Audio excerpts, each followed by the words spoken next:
മിഡിസ്റ്റർ തുടങ്ങുന്നു. ആദ്യം പ്രധാന വാർത്തകളിലേക്ക്. കരിപ്പൂർ വിമാനത്താവളത്തിന്റെ റൺവേ നവീകരണ പ്രവർത്തനങ്ങൾ പൂർത്തിയായി. നാളെ മുതൽ 24 മണിക്കൂറും സർവീസ് നടത്തും. റൺവേ ബലപ്പെടുത്തുന്നതിനാൽ ഇടത്തരം വലിയ വിമാനങ്ങൾ സർവീസ് പുനരാരംഭിക്കും. സൗദി അറേബ്യയിൽ ഇന്ധനവില വർദ്ധിക്കുന്നു. ജൂലൈ മുതൽ പെട്രോളിനും ഡീസലിനും 30% വരെ വില കൂടും. വർധനവ് ആഭ്യന്തര വരുമാനം വർദ്ധിപ്പിക്കാനും ഇന്ധന ഉപഭോഗം കുറയ്ക്കാനും. ഒമാനിൽ മാർച്ചിലെ ഇന്ധനവിലയിൽ നേരിയ വർധന. ഇന്ത്യ ഉൾപ്പെടെ 7 രാജ്യങ്ങളിൽ ലേബർ അറ്റസ്റ്റേഷൻ ഓഫീസ് തുറക്കും. നടപടികൾ അവസാന ഘട്ടത്തിലെന്ന് തൊഴിൽ മന്ത്രാലയം.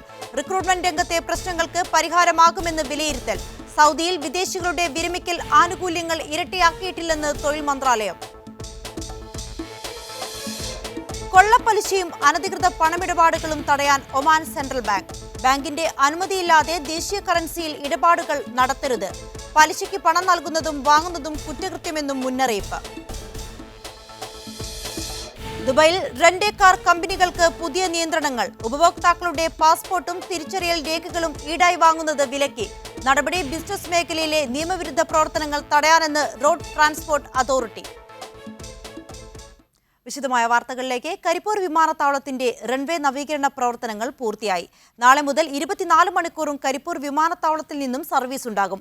2015 തുടങ്ങിയ റൺവേ നവീകരണ പ്രവർത്തനങ്ങളാണ് ഇപ്പോൾ അവസാനിച്ചത്.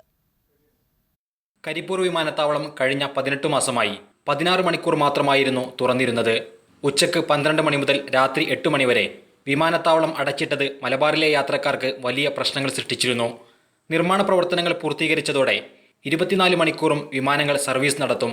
Director general of civil aviation, airport അതോറിറ്റിയുടെ മുതിർന്ന ഉദ്യോഗസ്ഥർ എന്നിവർ കരിപ്പൂരിലെത്തി നിർമ്മാണ പ്രവൃത്തികൾ വിലയിരുത്തിയിരുന്നു. അവർ അനുമതി നൽകിയതിന്റെ പശ്ചാത്തലത്തിലാണ് 24 മണിക്കൂറും വിമാന സർവീസ് തുടങ്ങുന്നത്. എയർപോർട്ട് അതോറിറ്റിയുടെ വിജിലൻസിന്റെ ചെക്കിംഗ് കഴിഞ്ഞു.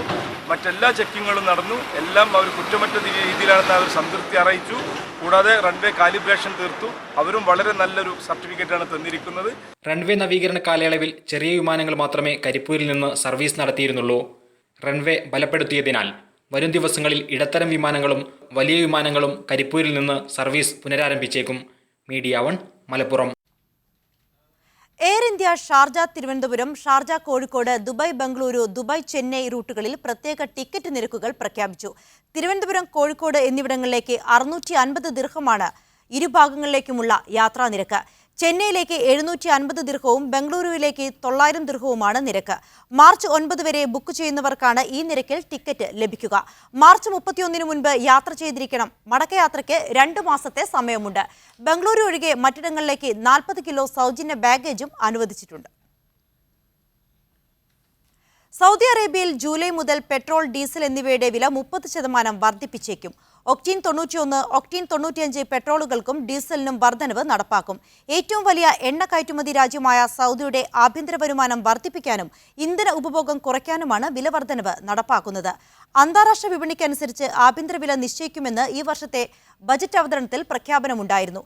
2015 ഡിസംബറിലാണ് രാജ്യത്ത് അവസാനമായി പെട്രോളിന് വില വർദ്ധിപ്പിച്ചത്. ഒമാനിൽ മാർച്ചിലെ ഇന്ധനവില പ്രഖ്യാപിച്ചു. M95 പെട്രോളിനും ഡീസലിനും വില വർദ്ധിച്ചിട്ടുണ്ട്. M91 ഗ്രേഡ് പെട്രോളിന്റെ വില മന്ത്രിസഭാ കൗൺസിലിന്റെ നിർദ്ദേശപ്രകാരം ഫെബ്രുവരിയിലെ വില തന്നെയാണ്. M95ന്റെ വിലയിൽ 2 പൈസയുടെയും ഡീസൽ വിലയിൽ 3 പൈസയുടെയുമാണ് വർധനവുണ്ടായത്. M95 ലിറ്ററിന് 198 പൈസയാണ് പുതുക്കിയ വില. ഡീസൽ ലിറ്ററിന് 208 പൈസയും നൽകേണ്ടി വരും. M91ന്റെ വില 186 പൈസയിൽ തന്നെ നിലനിൽക്കും. ഡീസൽ വിലയിലെ വർധനവ് പണപ്പെരുപ്പത്തെ ബാധിക്കാനിടയുണ്ടെന്ന് ചൂണ്ടിക്കാണിക്കപ്പെടുന്നു. ഇന്ത്യ ഉൾപ്പെടെ 7 രാജ്യങ്ങളിൽ ലേബർ അറ്റസ്റ്റേഷൻ ഓഫീസ് തുറക്കാനുള്ള സൗദി അറേബ്യയുടെ നടപടി അവസാന ഘട്ടത്തിലാണെന്ന് തൊഴിൽ മന്ത്രാലയം അറിയിച്ചു. തൊഴിൽ റിക്രൂട്ട്മെന്റ് രംഗത്ത് നേരിടുന്ന പ്രശ്നങ്ങൾക്ക് പരിഹാരം കാണാനും തൊഴിലാളികൾക്ക് ബോധവൽക്കരണം നൽകാനും അറ്റാഷെ സേവനം സഹായകരമാകും. India, Pakistan, Bangladesh, Indonesia, Egypt, Sri Lanka, Philippines എന്നീ രാജ്യങ്ങളിൽ സൗദിയുടെ ലേബർ അറ്റാഷെ തുറക്കാനുള്ള നടപടികൾ അവസാന ഘട്ടത്തിലാണെന്ന് തൊഴിൽ മന്ത്രാലയത്തിന് കീഴിലെ പ്രത്യേക സമിതി അറിയിച്ചു. സൗദിയിലേക്ക് ഏറ്റവും കൂടുതൽ ജോലിക്കാരെ റിക്രൂട്ട് ചെയ്യുന്ന വിദേശ രാജ്യങ്ങളിൽ ലേബർ അറ്റാഷെ നിയമിക്കാൻ കഴിഞ്ഞ നവംബറിൽ മന്ത്രിസഭായോഗം തീരുമാനിച്ചതിൻ്റെ അടിസ്ഥാനത്തിലാണ് പ്രത്യേക സമിതി പ്രവർത്തനം ആരംഭിച്ചത്. തൊഴിൽ മന്ത്രാലയത്തിന് പുറമെ വിദേശകാര്യം, സിവിൽ സർവീസ് എന്നീ മന്ത്രാലയങ്ങളുടെ പ്രതിനിധികളും സമിതിയിലുണ്ട്. തൊഴിൽ പ്രശ്നങ്ങൾക്ക് പരിഹാരം കാണാനും റിക്രൂട്ടിംഗ് നിരക്ക് കുറയ്ക്കാനും ലേബർ അറ്റാഷയുടെ സേവനം പ്രയോജനപ്പെടും. റിക്രൂട്ടിംഗ് ഏജൻസികൾ, തൊഴിലാളികൾ, തൊഴിലുടമകൾ, സ്ഥാപനങ്ങൾ എന്നിവരുടെ അവകാശങ്ങളും ഇതിലൂടെ സംരക്ഷിക്കപ്പെടും. റിക്രൂട്ടിംഗിന് സൗദി മുന്നോട്ട് വെക്കുന്ന നിബന്ധനകൾ പാലിക്കുന്നുവെന്ന് ഉറപ്പുവരുത്താനാവും. റിക്രൂട്ടിംഗിന് മുമ്പ് നൽകുന്ന പരിശീലനവും തൊഴിലാളികളുടെ ഗുണനിലവാരവും ഉറപ്പുവരുത്താനാകും. തൊഴിലാളികൾക്ക് സൗദിയിലേക്ക് യാത്ര തിരിക്കുന്നതിന് മുമ്പ് രാജ്യത്തെ സംസ്കാരത്തെക്കുറിച്ച് പഠിപ്പിക്കാനും ലേബർ അറ്റാഷയുടെ സേവനം ഉപകരിക്കുമെന്നും സമിതി അഭിപ്രായപ്പെട്ടു. Media 1, Riyadh. സൗദിയിൽ തൊഴിലെടുക്കുന്ന വിദേശികൾ ജോലിയിൽ നിന്ന് വിരമിക്കുമ്പോഴുള്ള ആനുകൂല്യം ഇരട്ടിപ്പിച്ചതായി വിവിധ മാധ്യമങ്ങളിൽ പ്രചരിച്ച വാർത്ത അടിസ്ഥാനരഹിതമാണെന്ന് സൗദി തൊഴിൽ മന്ത്രാലയം വ്യക്തമാക്കി. ഇത്തരം വാർത്തയ്ക്ക് ഒരടിസ്ഥാനവുമില്ലെന്നും തൊഴിൽ നിയമത്തിൽ ഭേദഗതി വരുത്തിയിട്ടില്ലെന്നും മന്ത്രാലയ വക്താവ് ഖാലിദ് അബൽ ഖൈൽ പറഞ്ഞു. സൗദി തൊഴിൽ നിയമത്തിൽ ഭേദഗതി വരുത്തിക്കൊണ്ട് വിദേശ ജോലിക്കാർക്ക് വിരമിക്കുമ്പോഴുള്ള ആനുകൂല്യം വർഷത്തിൽ 2 മാസത്തെ ശമ്പളമായി നിശ്ചയിച്ചിട്ടുണ്ടെന്നാണ് വിവിധ മാധ്യമങ്ങളിൽ പ്രചരിക്കുന്നത്. സൗദി തൊഴിൽ നിയമത്തിലെ 84-ാം അനുച്ഛേദമനുസരിച്ച് വിദേശ ജോലിക്കാർക്ക് വിരമിക്കുമ്പോൾ ലഭിക്കുന്ന ആനുകൂല്യങ്ങൾ നിശ്ചയിച്ചിട്ടുണ്ട്. സേവനകാലത്തെ ആദ്യത്തെ 5 വർഷത്തേക്ക് ഓരോ വർഷത്തിനും അരമാസത്തെ ശമ്പളം വീതവും തുടർന്നുള്ള വർഷങ്ങളിൽ 1 മാസത്തെ ശമ്പള വീതവുമാണ് ലഭിക്കുക. ഇത്തരം വിവരങ്ങൾ ഉറപ്പുവരുത്താനും ആനുകൂല്യങ്ങൾ കണക്കുകൂട്ടാനും തൊഴിൽ മന്ത്രാലയം ഓൺലൈൻ സംവിധാനം ഏർപ്പെടുത്തിയിട്ടുണ്ടെന്നും വക്താവ് പറഞ്ഞു. തൊഴിൽ മന്ത്രാലയത്തിന് കീഴിലെ വെബ്സൈറ്റിലും ഈ വിവരങ്ങൾ ലഭ്യമാണ്. തൊഴിൽ നിയമങ്ങൾ, തൊഴിൽ കരാർ, തൊഴിൽ പ്രശ്നപരിഹാര മാർഗങ്ങൾ, ആനുകൂല്യങ്ങളും ആരോഗ്യ പരിരക്ഷയും തൊഴിലാളികളുടെ അവകാശങ്ങളും ബാധ്യതകളും സേവന വേതന വിവരങ്ങൾ എന്നിവ വെബ്സൈറ്റിൽ അറബി, ഇംഗ്ലീഷ് ഭാഷകളിൽ ലഭ്യമാണെന്നും മന്ത്രാലയ വക്താവ് കൂട്ടിച്ചേർത്തു. അസർപുളിയിൽ, മീഡിയ 1, റിയാദ്. ദുബൈയിൽ റെന്റ് കാർ കമ്പനികൾ ഉപഭോക്താക്കളുടെ പാസ്പോർട്ടും തിരിച്ചറിയൽ രേഖകളും ഈടായി വാങ്ങുന്നതിന് റോഡ് ട്രാൻസ്പോർട്ട് അതോറിറ്റി വിലക്ക് ഏർപ്പെടുത്തി. റെന്റ് കാർ ബിസിനസ് മേഖലയിലെ നിയമവിരുദ്ധ പ്രവർത്തനങ്ങൾ തടയാൻ നിരവധി നിയന്ത്രണങ്ങളും അതോറിറ്റി മുന്നോട്ട് വെച്ചു. വാഹനങ്ങൾ വാടകയ്ക്കെടുക്കാൻ വരുന്നവരുടെ പാസ്പോർട്ട്, തിരിച്ചറിയൽ കാർഡ് തുടങ്ങി ഒരു സ്വകാര്യ രേഖയും ഈടായി വാങ്ങിവെക്കാൻ റെന്റ് കാർ കമ്പനികൾക്ക് അധികാരമില്ലെന്ന് RTA ലൈസൻസിംഗ് ഏജൻസി വാണിജ്യ ഗതാഗത വിഭാഗം ഡയറക്ടർ നാസിർ അൽഹാജ് വ്യക്തമാക്കി. റെന്റ് കാർ കമ്പനികൾ വാഹനങ്ങൾ ഇൻഷൂർ ചെയ്യുമ്പോൾ വാഹനമുണ്ടാക്കുന്ന മുഴുവൻ അപകടങ്ങൾക്കും നഷ്ടപരിഹാരം ലഭ്യമാക്കുന്ന ഇൻഷുറൻസാണെന്ന് ഉറപ്പാക്കിയിരിക്കണം. വാഹനം വാടകയ്ക്ക് നൽകുമ്പോൾ വാഹനത്തിന് നിലവിലുള്ള കേടുപാടുകൾ രേഖപ്പെടുത്തി അതിൽ വാഹനം വാടകയ്ക്കെടുക്കുന്നവരുടെ ഒപ്പ് വാങ്ങിയിരിക്കണം.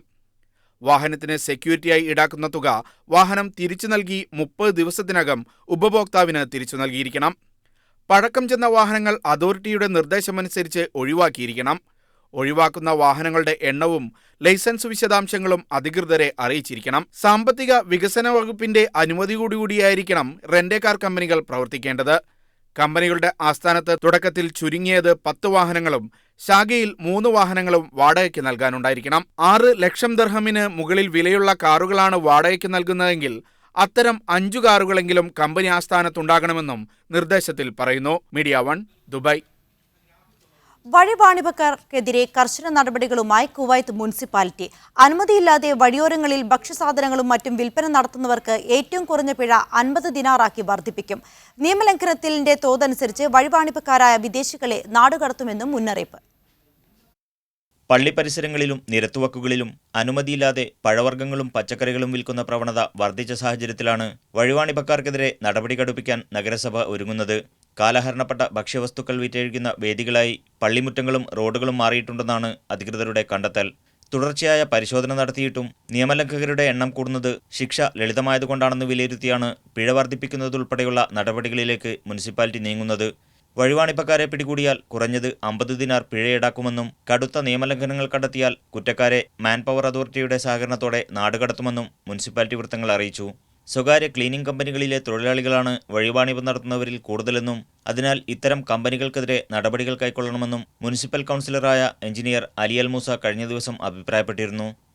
Media 1, Kuwait city.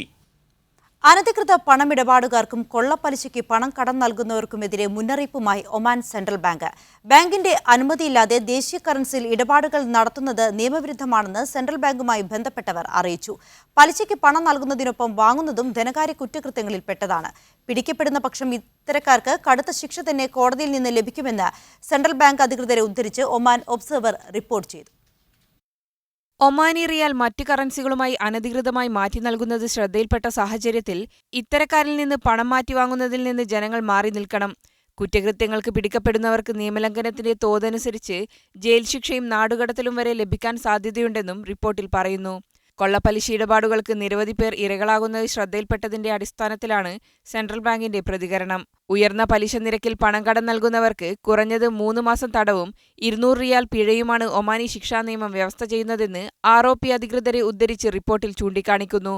പണം കടം വാങ്ങുന്നയാളുടെ ആവശ്യത്തെ മുതലെടുക്കുന്നവർക്ക് 3 വർഷം തടവും ഇരട്ടി തുക പിഴയും ശിക്ഷയായി ലഭിക്കാൻ സാധ്യതയുണ്ട്. കുറ്റകൃത്യം ആവർത്തിക്കുന്ന പക്ഷം 5 വർഷം വരെ തടവ് ശിക്ഷയ്ക്ക് ശേഷം നാടുകടത്തലും വിധിക്കുകയും ചെയ്യാൻ സാധ്യതയുണ്ട്. പലിശക്കാരിലും പലിശക്കാരുടെ വലയിൽ കുടുങ്ങിയവരിലും നല്ലൊരു പങ്ക് മലയാളികളാണെന്നതാണ് മറ്റൊരു വസ്തുത. 100 റിയാലിന് 6 റിയാൽ, 8 റിയാൽ, 10 റിയാൽ എന്നിങ്ങനെയാണ് സാധാരണ പലിശക്കാർ ഈടാക്കുന്നത്. നിയമത്തിന്റെ പിടിയിൽ നിന്ന് രക്ഷപ്പെടുന്നതിനായി കച്ചവടത്തിന്റെ ആവശ്യത്തിന് എന്ന വ്യവസ്ഥയിൽ പണം കടം നൽകുന്നവരുമുണ്ട്. Media 1 Muscat. സൗദിയിലെ ദമാമിൽ നീന്തൽക്കുളത്തിൽ ഇന്നലെ മുങ്ങി മരിച്ച 2 മലയാളി കുട്ടികളുടെ മൃതദേഹങ്ങൾ നാട്ടിലേക്ക് കൊണ്ടുപോകും. ഇവരുടെ രക്ഷിതാക്കൾ ഇന്ന് രാത്രി നാട്ടിലേക്ക് തിരിക്കും. കുരുന്നുകളുടെ ദാരുണവിയോഗം ഉൾക്കൊള്ളാനാവാതെ വിങ്ങലിലാണ് ദമാമിലെ പ്രവാസി സമൂഹം. കൊല്ലം കരുനാഗപ്പള്ളി സ്വദേശികളായ നവാസ് ബഷീർ, സൗമി നവാസ് ദമ്പതികളുടെ 7 വയസ്സുള്ള ഷമാസ്, 4 വയസ്സുള്ള സഹോദരൻ ഷൌഫൻ, ഗുജറാത്ത് സ്വദേശികളായ രവി റീന ദമ്പതികളുടെ മകൻ ഹാർദിക് എന്നിവരാണ് കഴിഞ്ഞ ദിവസം മുങ്ങി മരിച്ചത്. ദമാം സെൻട്രൽ ആശുപത്രിയിലെ മോർച്ചറിയിൽ സൂക്ഷിച്ചിട്ടുള്ള 3 മൃതദേഹവും നിയമ നടപടികൾ പൂർത്തിയാക്കി നാട്ടിലെത്തിച്ച് സംസ്കരിക്കും. 2 ദിവസത്തിനുള്ളിൽ നടപടികൾ പൂർത്തിയാക്കാനാവുമെന്നാണ് പ്രതീക്ഷ. നവാസ് ബഷീറും സൗമിയും ഇന്ന് രാത്രി ജെറ്റ് എയർവേസ് വിമാനത്തിൽ നാട്ടിലേക്ക് പോകും. കുട്ടികളുടെ വിയോഗം ഉൾക്കൊള്ളാൻ ദമാമിലെ പ്രവാസി സമൂഹത്തിന് കഴിഞ്ഞിട്ടില്ല. മാതാപിതാക്കളെ ആശ്വസിപ്പിക്കാൻ അനുശോചന സന്ദേശവുമായി നിരവധി പേരാണ് എത്തുന്നത്. സാമൂഹ്യ മാധ്യമങ്ങളിലും ഇതു സംബന്ധിച്ച വാർത്തകളും അനുശോചനക്കുറിപ്പുകളും പ്രവഹിക്കുകയാണ്. ദമാം ഇന്ത്യൻ സ്കൂളിൽ 1-ാം ക്ലാസ് വിദ്യാർത്ഥിയായിരുന്നു ഷമാസ്. ഇതേ സ്കൂളിലെ LKG വിദ്യാർത്ഥിയായിരുന്നു ഷൌഫാൻ. കുട്ടികളുടെ മരണത്തിൽ അനുശോചിച്ച് സ്കൂളിന് ഇന്ന് അവധി നൽകിയിരുന്നു. ഫസ്റ്റ് ഇൻഡസ്ട്രിയൽ സിറ്റിയിൽ താമസ സ്ഥലത്തെ സ്വിമ്മിംഗ് പൂളിലായിരുന്നു തിങ്കളാഴ്ച വൈകിട്ട് അപകടം നടന്നത്. ദീർഘകാലമായി പ്രവർത്തനരഹിതമായി കിടക്കുന്ന പൂളിൽ കഴിഞ്ഞയാഴ്ച പെയ്ത കനത്ത മഴയിൽ വെള്ളം നിറഞ്ഞിരുന്നു. കൗതുകത്തോടെ ഇതു കാണാനെത്തിയ കുട്ടികളിൽ ഷൌഫാനാണ് ആദ്യം വെള്ളത്തിൽ വീണത്. രക്ഷിക്കാനുള്ള ശ്രമത്തിനിടെയാണ് മറ്റു 2 കുട്ടികളും മരിച്ചതെന്നാണ് വിവരം. Media 1 Dammam. 2 മത്സ്യങ്ങളെ പിടിക്കുന്നതിനും വിൽക്കുന്നതിനും ദുബായ് മുനിസിപ്പാലിറ്റി വിലക്കേർപ്പെടുത്തി. ശേരി, സാഫി എന്നീ മത്സ്യങ്ങളുടെ വിൽപ്പനയ്ക്കാണ് നാളെ മുതൽ വിലക്ക് നിലവിൽ വരുന്നത്. പ്രജനനകാലമായതിനാലാണ് ഷേരി, സാഫി എന്നീ മത്സ്യങ്ങൾ പിടികൂടുന്നതിനും വിൽക്കുന്നതിനും വിലക്ക് വരുന്നത്. ഈ കാലയളവിൽ ഈ ഇനം മത്സ്യങ്ങളെ പിടികൂടിയാൽ അവയെ കടലിലേക്ക് സുരക്ഷിതമായി തിരിച്ചുവിടണം. ഇവ വിൽക്കുന്നതിനും നിരോധമുണ്ട്. പുറത്തുനിന്ന് കൊണ്ടുവന്ന് വിൽക്കാനും പാടില്ല. പുതിയതോ ഉണക്കിയതോ ഉപ്പിലിട്ടതോ ടിന്നിലടച്ചതോ ആയ ഈ ഇനം മത്സ്യങ്ങൾ ഇറക്കുമതി ചെയ്യുന്നതിനും പുനർകയറ്റുമതി ചെയ്യുന്നതിനും വിലക്കുള്ളതായി മുനിസിപ്പാലിറ്റി അറിയിച്ചു. ദുബൈയിൽ നഗരസഭയുടെ ആഭിമുഖ്യത്തിൽ മത്സ്യ മാർക്കറ്റുകളിലും പൊതുവിപണികളിലും പരിശോധന ശക്തിപ്പെടുത്തുമെന്ന് നഗരസഭ പരിസ്ഥിതി വിഭാഗം assistant director general Khalid Sharif Al Awadi പറഞ്ഞു. Media 1 Dubai. UAEയും ഹോങ്കോങ്ങും തമ്മിലുള്ള വ്യാപാര ബന്ധത്തിൽ വൻ ഉണർവ്. ലൈറ്റുകൾ, ഇലക്ട്രോണിക്സ് ഉപകരണങ്ങൾ, അലങ്കാര ഉൽപ്പന്നങ്ങൾ എന്നിവയിൽ വലിയ തോതിലുള്ള വിറ്റുവരവാണുള്ളതെന്ന് ഹോങ്കോങ് വാണിജ്യ വകുപ്പിന്റെ മിഡിൽ ഈസ്റ്റ് ഉപഡയറക്ടർ അബ്ദുൽ അസീസ് നാസർ ദുബായിൽ വാർത്താസമ്മേളനത്തിൽ അറിയിച്ചു. ഏപ്രിൽ, മെയ് മാസങ്ങളിലായി നടക്കുന്ന ഹോങ്കോങ് വാണിജ്യമേളകളിൽ വൻതോതിൽ സന്ദർശകരെ പ്രതീക്ഷിക്കുന്നതായും അദ്ദേഹം കൂട്ടിച്ചേർത്തു. ലോകരാജ്യങ്ങൾക്ക് സൗഹൃദത്തിന്റെ വിരുന്നൂട്ടി റിയാദിൽ ശ്രീലങ്കൻ എംബസിയുടെ 69ാമത് സ്വാതന്ത്ര്യദിനാഘോഷ ചടങ്ങുകൾ. തുവൈക്ക് പാലസിൽ നടന്ന ചടങ്ങിൽ Riyadh governor Faisal bin Bandar bin Abdul Aziz മുഖ്യ അതിഥിയായിരുന്നു. 1948-ൽ ബ്രിട്ടീഷ് ആധിപത്യത്തിൽ നിന്ന് മോചിതമായതിന്റെ ഓർമ്മകൾ പുതുക്കിയാണ് സൗദിയിലെ ശ്രീലങ്കൻ പ്രവാസികൾ സ്വാതന്ത്ര്യദിനാഘോഷം കൊണ്ടാടിയത്. തുവൈക്ക് പാലസിൽ നടന്ന 69ാമത് സ്വാതന്ത്ര്യദിനാഘോഷ ചടങ്ങുകൾ അറബ് രാജ്യങ്ങളുമായുള്ള ശ്രീലങ്കൻ സൗഹൃദത്തിന്റെ ഊഷ്മളതകൾ വിളിച്ചോതുന്നതുകൂടിയായി. ലോകരാജ്യങ്ങളുടെ നയതന്ത്ര പ്രതിനിധികൾ പങ്കെടുത്ത ചടങ്ങിൽ Riyadh governor Faisal bin Bandar bin Abdul Aziz മുഖ്യാതിഥിയായിരുന്നു. ശ്രീലങ്കൻ പതാകയോടെ തയ്യാറാക്കിയ കേക്ക് മുറിച്ചുകൊണ്ട് റിയാദ് ഗവർണറാണ് ചടങ്ങുകൾക്ക് തുടക്കം കുറിച്ചത്. ഇന്ത്യ ഉൾപ്പെടെ അയൽ രാജ്യങ്ങൾക്കൊപ്പം അറബ് രാജ്യങ്ങളുടെയും നിരവധി യൂറോപ്യൻ രാജ്യങ്ങളുടെയും പ്രതിനിധികൾ ചടങ്ങിൽ സംബന്ധിച്ചു. വിനോദസഞ്ചാര ഭൂപടത്തിൽ ശ്രീലങ്കയുടെ ശ്രദ്ധേയമായ ഇടം വിശദീകരിച്ച അംബാസഡർ അസ്മി താസിം ശ്രീലങ്കയുടെ വാണിജ്യ വ്യാപാര സാധ്യതകളും സൗഹൃദ രാജ്യങ്ങളുമായി പങ്കുവച്ചു. അറബ് രാജ്യങ്ങളിൽ നിന്ന്, വിശേഷിച്ചും സൗദി അറേബ്യയിൽ നിന്ന് വലിയ തോതിൽ വിനോദസഞ്ചാരികളാണ് ശ്രീലങ്കൻ വിനോദസഞ്ചാര മേഖലയിലെത്തുന്നത്. പോയ വർഷം 40,000-ത്തിലധികം സൗദികളാണ് ടൂറിസം വിസ ഉപയോഗപ്പെടുത്തിയത്. വിനോദസഞ്ചാരികളെ വരവേൽക്കാൻ സർക്കാർ വിപുലമായ സൗകര്യങ്ങൾ ഒരുക്കിയതായി അംബാസഡർ അറിയിച്ചു. വിവിധ ശ്രീലങ്കൻ കലാവിരുന്നുകളുടെ അകമ്പടിയോടെ നടന്ന ചടങ്ങിൽ ശ്രീലങ്കൻ ഉൽപ്പന്നങ്ങളുടെ വിപുലമായ പ്രദർശനവും ഒരുക്കിയിരുന്നു. Media 1 Riyadh. യുഎഇയുടെ സൈനിക സേവന പരിശീലനത്തിൽ ഏർപ്പെടാൻ യുവാക്കൾക്ക് വർദ്ധിച്ച താൽപര്യം. അബുദാബിയിൽ നടന്ന പരിശീലന ക്യാമ്പിൽ നൂറുകണക്കിന് സർവകലാശാല വിദ്യാർത്ഥികളാണ് താൽപര്യപൂർവ്വം എത്തിയത്. 7ാമത് യുഎഇ കായിക പരിശീലന പദ്ധതിയുടെ ഭാഗമായാണ് പുതിയ റിക്രൂട്ട്മെന്റ്. തങ്ങളുടെ മക്കളെ സൈനിക സേവന പരിശീലനത്തിനയക്കാൻ യുഎഇ രക്ഷിതാക്കൾ ഏറെ താൽപര്യമാണ് എടുക്കുന്നതെന്ന് അധികൃതർ വ്യക്തമാക്കി. പഠനവേളയിൽ തന്നെ യുവാക്കൾക്ക് സൈനിക പരിശീലനവും ഉറപ്പാക്കാനുള്ള തീരുമാനം അടുത്തിടെയാണ് അധികൃതർ എടുത്തത്. മാർച്ച് 18-ന് ഖത്തറിലെ ആസ്പെയർ സോണിലെ ടോർച്ച് ടവറിൽ നടക്കുന്ന 6ാമത് ആസ്പെയർ ടോർച്ച് സ്റ്റെയർ കേസ് റണ്ണിന്റെ രജിസ്ട്രേഷൻ തുടങ്ങി. 16 വയസ്സിനും അതിനു മുകളിലുള്ളവർക്കും പങ്കെടുക്കാം. വ്യത്യസ്ത പ്രായത്തിലുള്ള സ്ത്രീകൾക്കും പുരുഷന്മാർക്കുമായി 16-നും 17-നും ഇടയിൽ പ്രായമുള്ളവർ, 18-നും 39 വയസ്സിനും ഇടയിൽ പ്രായമുള്ളവർ, 40 വയസ്സിന് മുകളിൽ പ്രായമുള്ളവർ എന്നിങ്ങനെ വിവിധ വിഭാഗങ്ങളിലായാണ് മത്സരം. ഹോട്ടൽ ജീവനക്കാർക്കും പ്രത്യേക മത്സരമുണ്ട്. ഏകദേശം 1304 പടികളാണ് ഹോട്ടലിലുള്ളത്. ഹോട്ടലിന്റെ 51ാമത്തെ നിലയിൽ ഏറ്റവും ചുരുങ്ങിയ സമയത്തിനുള്ളിൽ ഓടിക്കയറുന്നവർക്ക് മികച്ച സമ്മാനങ്ങൾ നൽകും. 2012-ലാണ് ആദ്യ മത്സരം തുടങ്ങിയത്. 2 മാസത്തോളമായി അൽഖോബാറിലെ സ്വകാര്യ ആശുപത്രി തീവ്രപരിചരണ വിഭാഗത്തിൽ അബോധാവസ്ഥയിൽ കഴിയുന്ന തലശ്ശേരി ചോനടം സ്വദേശി സയ്യിദ് നിസാമുദ്ദീനെ എയർ ആംബുലൻസിൽ നാട്ടിലെത്തിച്ചു. ഇന്നലെ രാത്രി തിരുവനന്തപുരത്തേക്കുള്ള ജെറ്റ് എയർവേസ് വിമാനത്തിലാണ് ദമാമിൽ നിന്നും ഇദ്ദേഹത്തെ കൊണ്ടുപോയത്. റിയാദിലെ ചോക്ലേറ്റ് കമ്പനിയിൽ ജോലി ചെയ്തിരുന്ന നിസാം ഡിസംബർ 28-ന് ജോലിയുടെ ഭാഗമായി അൽഖോബാറിലെത്തിയപ്പോഴാണ് ദേഹാസ്വാസ്ഥ്യം അനുഭവപ്പെട്ടത്. ആശുപത്രിയിൽ പ്രവേശിപ്പിച്ച് 2 ദിവസത്തിനു ശേഷം ഹൃദയാഘാതം സംഭവിച്ച നിസാമുദ്ദീനെ ഗുരുതരാവസ്ഥയിൽ തീവ്രപരിചരണ വിഭാഗത്തിലേക്ക് മാറ്റുകയായിരുന്നു. ഇതിനോടകം 3 ലക്ഷത്തിലധികം റിയാൽ ആശുപത്രിയിൽ ചെലവ് വന്നു. ജോലി ചെയ്തിരുന്ന സ്ഥാപനവും കൈയൊഴിഞ്ഞു. അതിനിടെ ജീവൻ രക്ഷിക്കാൻ അടിയന്തരമായി ഇടപെടണമെന്ന് അഭ്യർത്ഥിച്ച് ഭാര്യ സറീനയും ബന്ധുക്കളും കേരള മുഖ്യമന്ത്രിയെ സമീപിച്ചിരുന്നു. കൗൺസിൽ ഓഫ് കോഓപ്പറേറ്റീവ് ഹെൽത്ത് ഇൻഷുറൻസിൽ പരാതി നൽകിയതിനെ തുടർന്ന് ഇൻഷുറൻസ് കമ്പനിയോട് ചികിത്സ ചെലവ് വഹിക്കാൻ നിർദ്ദേശം നൽകുകയായിരുന്നു. വിദഗ്ധ ചികിത്സയ്ക്ക് മൾട്ടി സ്പെഷ്യാലിറ്റി ആശുപത്രിയിലേക്ക് കഴിഞ്ഞയാഴ്ച മാറ്റിയെങ്കിലും രോഗാവസ്ഥയിൽ മാറ്റമൊന്നുമുണ്ടായില്ല. തുടർന്ന് ബന്ധുക്കളുടെ താൽപര്യപ്രകാരമാണ് നാട്ടിലേക്ക് കൊണ്ടുപോകാൻ തീരുമാനിച്ചത്. KMCC കണ്ണൂർ ജില്ലാ കമ്മിറ്റിയാണ് എയർ ആംബുലൻസ് ഏർപ്പെടുത്തിയത്. കഴിഞ്ഞ 2 മാസത്തോളമായി ഖൊബാറിലെ ഒരു സ്വകാര്യ ആശുപത്രിയിൽ അബോധാവസ്ഥയിൽ കഴിയുന്ന സയ്യിദ് നിസാമുദ്ദീൻ്റെ ചികിത്സയെ സംബന്ധിച്ച് ഇൻഷുറൻസ് കമ്പനി കവർ ചെയ്യാത്തതിനെ തുടർന്ന് ഞങ്ങൾ CCHIയിൽ പരാതി നൽകുകയും അതിനെ തുടർന്ന് CCHIയിൽ നിന്നും അനുകൂലമായ ഒരു തീരുമാനമുണ്ടായതിനെ തുടർന്ന് 4 ലക്ഷത്തോളം റിയാൽ വരുന്ന തുക അപ്രൂവ് ചെയ്യുകയും ഉണ്ടായി ഇൻഷുറൻസ്. ഭാര്യയും 3 കുട്ടികളും മാതാപിതാക്കളും അടങ്ങുന്ന നിർധന കുടുംബത്തിന്റെ ഏക ആശ്രയമാണ് നിസാമുദ്ദീൻ. നാട്ടിലെ തുടർ ചികിത്സയ്ക്ക് സംസ്ഥാന സർക്കാർ സഹായിക്കുമെന്ന പ്രതീക്ഷയിലാണ് കുടുംബം. Media 1 Dammam. യാത്രാ സഹായി കുവൈത്തിന്റെ ദേശീയ ദിനാഘോഷ പരിപാടി കോവളം MLA M. വിൻസെന്റ് ഉദ്ഘാടനം ചെയ്തു. ചടങ്ങിൽ സംഘടനയുടെ വെബ്സൈറ്റ് ലോഞ്ചിംഗ് സംവിധായകൻ കമൽ നിർവഹിച്ചു. പ്രസിഡന്റ് സുനിൽ ഇളയടത്ത് അധ്യക്ഷനായിരുന്നു. Malappuram DCC member Keraleeyan ideal Saleem, Noufal, Thaha, Noushad, Shanavas, Hemachandran തുടങ്ങിയവർ സംസാരിച്ചു. സംഗീത പരിപാടിയും അരങ്ങേറി.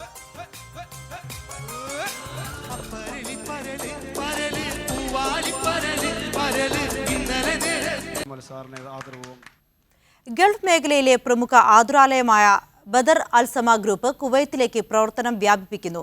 ഗ്രൂപ്പിന്റെ കുവൈത്തിലെ ആദ്യ മെഡിക്കൽ സെന്റർ മാർച്ച് 1 മുതൽ ഫർവാനിയയിൽ പ്രവർത്തനം തുടങ്ങുമെന്ന് മാനേജ്മെന്റ് പ്രതിനിധികൾ വാർത്താസമ്മേളനത്തിൽ അറിയിച്ചു. ഫർവാനിയ മെട്രോ സിനിമയ്ക്ക് പിൻവശം ഗാർഡൻ റോഡിൽ കാർ പാർക്കിംഗ് സൗകര്യത്തോടു കൂടിയാണ് മെഡിക്കൽ സെന്റർ ഒരുക്കിയിട്ടുള്ളത്. ബുധനാഴ്ച രാവിലെ 11 മണിക്ക് ഫർവാനിയ ഗവർണർ ഷെയ്ഖ് ഫൈസൽ അൽ ഹമൂദ് അൽ മാലിക് അൽ സബാഹാണ് ഉദ്ഘാടനം നിർവഹിക്കുക. ഉന്നത ഉദ്യോഗസ്ഥരും സാംസ്കാരിക രംഗത്തെ പ്രമുഖരും ചടങ്ങിൽ പങ്കെടുക്കും. ഫയൽ ഓപ്പണിംഗ് തുക ഈടാക്കില്ലെന്നും ഉദ്ഘാടനത്തോടനുബന്ധിച്ച് ഒരാഴ്ച വൈദ്യപരിശോധന സൗജന്യമാണെന്നും ഗ്രൂപ്പ് ഡയറക്ടർ അബ്ദുൽ ലത്തീഫ് പറഞ്ഞു. CEO doctor Sai Giridhar, marketing manager Asif Muhammed, project manager Ashraf Ayyoor, Zayer Al Adhmani എന്നിവർ വാർത്താസമ്മേളനത്തിൽ സംബന്ധിച്ചു. Media 1 Kuwait city. ദുബൈയിൽ തുടരുന്ന ഗൾഫ് ഫുഡ് മേളയിൽ സന്ദർശക പ്രവാഹം. പ്രതികൂല സാമ്പത്തിക സാഹചര്യം നിലനിൽക്കുമ്പോഴും ഭക്ഷ്യമേഖലയിൽ വൻ വളർച്ചയാണെന്ന് കൂടി മേള അടിവരയിടുന്നു. ഭൂഗോളത്തിന്റെ പല കോണുകളിലുള്ള മനുഷ്യർ എല്ലാം മറന്ന് ഇവിടെ ഒന്നിക്കുകയാണ്. രുചിയുടെയും ഭക്ഷണത്തിന്റെയും 22ാമത് ഗൾഫ് ഫുഡിന്റെ 2ാം ദിവസവും നിറഞ്ഞ തിരക്കാണ് അനുഭവപ്പെട്ടത്. 120 രാജ്യങ്ങളിൽ നിന്നുള്ള 5000-ത്തോളം സ്ഥാപനങ്ങളാണ് ദുബൈ വേൾഡ് ട്രേഡ് സെന്ററിൽ നടക്കുന്ന ഗൾഫ് ഫുഡിൽ അണിനിരക്കുന്നത്. ഭക്ഷ്യ ഉൽപ്പന്ന കയറ്റുമതിക്കാരും കച്ചവടക്കാരും മുതൽ കൈപുണ്യമുള്ള പാചക വിദഗ്ധർ വരെയായി ഏതാണ്ട് 1 ലക്ഷത്തോളം പേരാണ് മേളയിലെ പങ്കാളികൾ. വൈവിധ്യമാർന്ന ഇനങ്ങളിൽപ്പെട്ട ഒട്ടേറെ ഭക്ഷ്യോൽപ്പന്നങ്ങളാണ് മേളയിൽ ഒരുക്കിയിരിക്കുന്നത്. ജൈവ ഉൽപ്പന്നങ്ങൾ, ആരോഗ്യത്തിന് പ്രാധാന്യം നൽകുന്ന പുത്തൻ രുചിക്കൂട്ടുകൾ എന്നിവയും വിവിധ രാജ്യങ്ങളിലെ സ്റ്റാളുകളിൽ പ്രദർശിപ്പിക്കുന്നു. ഭക്ഷ്യമേഖലയിലെ ഏറ്റവും മികച്ച മേള തന്നെയാണ് ഗൾഫ് ഫുഡ് എന്ന് ലുലു ഗ്രൂപ്പ് മേധാവി MA യൂസുഫ് അലി പറഞ്ഞു. ഗൾഫ് ഫുഡ് മേള സന്ദർശിച്ച അദ്ദേഹം മാധ്യമപ്രവർത്തകരോട് സംസാരിക്കുകയായിരുന്നു. ലോകത്തിലെ തന്നെ ഏറ്റവും വലിയ എക്സിബിഷനാണ് ഈ ദുബായ് ഗൾഫ്. ഇവിടെ ലോകത്തിലെ ഇവിടെ ഭക്ഷണ സാധനങ്ങൾ എങ്ങനത്തെയൊക്കെ ഉൽപ്പാദിപ്പിക്കുന്നു അതെല്ലാം ഇവിടെ ഡിസ്പ്ലേ ചെയ്യും. ഇപ്പോഴത്തെ പുതിയ ട്രെൻഡ്, അതായത് gluten free, diet free, organic, അങ്ങനത്തെ ഉള്ള സാധനങ്ങൾക്ക് കൂടുതൽ പ്രാമുഖ്യമാണ് ഇപ്രാവശ്യത്തെ ഈ എക്സിബിഷൻ. ദുബൈ ഉപഭരണാധികാരിയും UAE ധനമന്ത്രിയുമായ Sheikh Hamdan bin Rashid Al മക്തൂമാണ് കഴിഞ്ഞ ദിവസം മേള ഉദ്ഘാടനം ചെയ്തത്. ആവശ്യക്കാർക്ക് ഭക്ഷണമെത്തിക്കാനുള്ള UAE ഭക്ഷ്യബാങ്കിന്റെ സന്ദേശ പ്രചാരണാർത്ഥം ദുബൈ നഗരസഭ മേളയിൽ പ്രത്യേക സ്റ്റാളും ഒരുക്കിയിട്ടുണ്ട്. Media 1 Dubai. വാസ്തുശില്പ മേഖലയിലെ മികവിന്റെ ഇന്ത്യവുഡ് പുരസ്കാരങ്ങൾ ഷാർജയിൽ വിതരണം ചെയ്തു. ശോഭ ഗ്രൂപ്പ് ചെയർമാൻ PNC മേനോൻ ഉൾപ്പെടെയുള്ളവർ പുരസ്കാരങ്ങൾ ഏറ്റുവാങ്ങി. ഹോം തിയേറ്റർ മേഖലയിലെ പുതിയ വികാസ പരിണാമങ്ങളെക്കുറിച്ച് പാനൽ ചർച്ചയും നടന്നു. നിരവധി പ്രമുഖർ ചർച്ചയിൽ സംബന്ധിച്ചു. മക്ക ഹൈപ്പർ മാർക്കറ്റിന്റെ 16ാമത് ശാഖ ഒമാനിലെ ഖാബൂറയിൽ തുറന്നു. Shaikh Sayyid bin Fatikh Al Sayyid ഉദ്ഘാടനം നിർവഹിച്ചു. KKH group managing director Muhammad Kunhi, ഡയറക്ടർമാരായ Saib Muhammad Al Namani, Sinan Muhammad, general manager Saleem Sajid തുടങ്ങിയവർ പങ്കെടുത്തു. 6000 സ്ക്വയർ ഫീറ്റ് വിസ്തൃതിയിലാണ് പുതിയ ഔട്ട്ലെറ്റ് സജ്ജീകരിച്ചിരിക്കുന്നത്. കുവൈത്ത് കേരളം മുസ്ലിം അസോസിയേഷൻ വാർഷിക പ്രഭാഷണ പരമ്പര സംഘടിപ്പിച്ചു. മജ്ലിസ് 2017 എന്ന പേരിൽ സാൽമിയ ഇന്ത്യൻ മോഡൽ സ്കൂളിൽ നടന്ന പരിപാടിയിൽ നിസാമുദ്ദീൻ അസ്ഹരി അൽ ഖാസിമി മുഖ്യ പ്രഭാഷണം നടത്തി. KKMA ചെയർമാൻ NA മുനീർ ഉദ്ഘാടനം ചെയ്തു. KC റഫീഖ്, AP അബ്ദുൽസലാം, റസാഖ് മേലടി, ഫൈസൽ തുടങ്ങിയവർ സംസാരിച്ചു. ഉസ്മാൻ ഇരിങ്ങാട്ടിരി രചിച്ച അതുകൊണ്ടാണ് പുഴ വരളുമ്പോൾ നയനങ്ങൾ നനയുന്നത് എന്ന പുസ്തകം ജിദ്ദയിൽ പ്രകാശനം ചെയ്തു. ഗ്രന്ഥപുര സംഘടിപ്പിച്ച ചടങ്ങ് സൗദി സിനിമാ സംവിധായകയും സാമൂഹ്യ പ്രവർത്തകയുമായ സമീറ അസീസ് ഉദ്ഘാടനം ചെയ്തു. ലക്കി ദർബാർ ഓഡിറ്റോറിയത്തിൽ നടന്ന ചടങ്ങിൽ സാഹിത്യ നിരൂപകൻ ഗോപി നെടുങ്ങാടി, പുസ്തകത്തിലെ കഥാപാത്രം കൂടിയായ ഡോക്ടർ വിനീത പിള്ളയ്ക്ക് കോപ്പി നൽകിക്കൊണ്ടാണ് പുസ്തക പ്രകാശനം നിർവഹിച്ചത്. ഡോക്ടർ ഇസ്മായിൽ മരുതേരി പുസ്തക പരിചയം നടത്തി. ലോകരാജ്യങ്ങളിലെ വിവിധ സംസ്കാരങ്ങൾ പരസ്പരം കൈമാറ്റം ചെയ്യപ്പെടുന്നതിൽ സാഹിത്യമേഖല വഹിക്കുന്ന പങ്ക് വളരെ വലുതാണെന്ന് ചടങ്ങ് ഉദ്ഘാടനം ചെയ്തുകൊണ്ട് സൗദി സിനിമാ സംവിധായിക സമീറ അസീസ് അഭിപ്രായപ്പെട്ടു.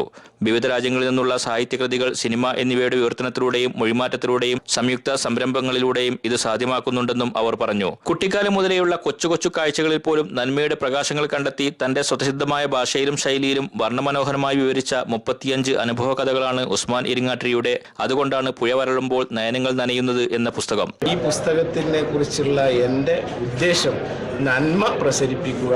നന്മ ഈ ലോകത്ത് നിന്ന് പറ്റിപ്പോയിട്ടില്ല, സ്നേഹം നിലച്ചു പോയിട്ടില്ല, അത് ഇന്നും ഒഴുകിക്കൊണ്ടേയിരിക്കുകയാണ് എന്ന ഒരു സന്ദേശമാണ് ഈ പുസ്തകത്തിലൂടെ ഞാൻ എൻ്റെ വായനക്കാരിലേക്ക് നൽകാൻ ഞാൻ ഉദ്ദേശിച്ചിട്ടുള്ളത്. ബഷീർ വള്ളിക്കുന്ന്, ഷെരീഫ് സാഗർ, കബീർ മൂസിൻ കാളികാവ്, ഷാജി മുഹമ്മദ് കുഞ്ഞ്, സലീം ബരിക്കോടൻ, നാസർ വെളിയങ്കോട് തുടങ്ങിയവർ പുസ്തകാസ്വാദനം നടത്തി. VP മുഹമ്മദ് അലി, മജീദ് നഹ, KT അബൂബക്കർ, ഷംസുദ്ദീൻ, നസീം സലഹക്കാരാടൻ, കിസ്മത്ത് മമ്പാട് തുടങ്ങിയവർ സംസാരിച്ചു.